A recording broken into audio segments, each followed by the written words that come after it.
Hello friends, நம்ம என்ன பார்க்க போகிறோம் அப்படின்னா, தமிழ்நாடு கவர்மெண்ட் ஃப்ரீயாக வந்து லேப்டாப்ஸ் கொடுத்துருந்தாங்க. அதில் அண்ணா யூனிவர்சிட்டி ரிசல்ட் எப்படி செக் பண்ணுறது அப்படிங்கிறத பார்க்க போகிறோம். ரொம்ப சிம்பிள் தான். உங்களுக்கு ஆல்ரெடி தெரிஞ்சிருந்துச்சு அப்படின்னா இந்த வீடியோ ஸ்கிப் பண்ணிருங்க. ரெண்டாவது அந்த ரிசல்ட் பப்ளிஷ் ஆகல. இது யாரை கன்ஃபியூஸ் பண்ணுறக்கா இல்லை அந்த லேப்டாப்பில் நம்ம எப்படி செக் பண்ணுறது அப்படின்னு காட்ட போகிறேன். இது ஃபஸ்ட் இயர் ஸ்டூடெண்ட்ஸ்க்கு யூஸ்ஃபுல்லாக இருக்கும். உங்களுக்கு ஆல்ரெடி தெரிஞ்சுன்னா கண்டிப்பாக வீடியோ ஸ்கிப் பண்ணிருங்க. ஸோ ஃபஸ்ட்டு வந்து நீங்கள் இந்த வெப்சைட்குள்ளே தான் வரணும். நீங்கள் எந்த ஆப்குள்ளே போனாலும் இந்த வெப்சைட் உள்ள தான் கண்டிப்பாக வரும். ஏன்னா எல்லாமே நீங்கள் ஆப்குள்ளே போனீங்கன்னா அது எல்லாமே உங்களுக்கு இதுக்குள்ளே தான் வந்து இன்டெரக்ட் பண்ணிடுவாங்க. ஸோ அதனால் பார்த்தீங்க அப்படின்னா இருக்கும். இது நீங்கள் கரெக்டாக வந்து சர்ச் பண்ணணும்.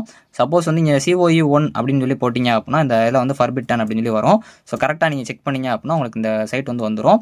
ஸோ மோஸ்ட்லி இது வந்து உங்களுக்கு தெரிஞ்சிருக்கும். ஸோ அதுக்கப்புறம் இந்த இடத்துல வந்து உங்களோட ரெஜிஸ்டர் நம்பர் ஸ்டூடெண்ட்ஸ் லைக்கில் தான் நீங்கள் பண்ணுற மாதிரி இருக்கும். ரெஜிஸ்டர் நம்பரும் டேட்டா பொறுத்து போட்டு கேப்சா போடுற மாதிரி இருக்கும். கேப்சாவில் கரெக்டாக வந்து நீங்கள் அந்த கேப்ஸை பார்த்துக்கோங்க.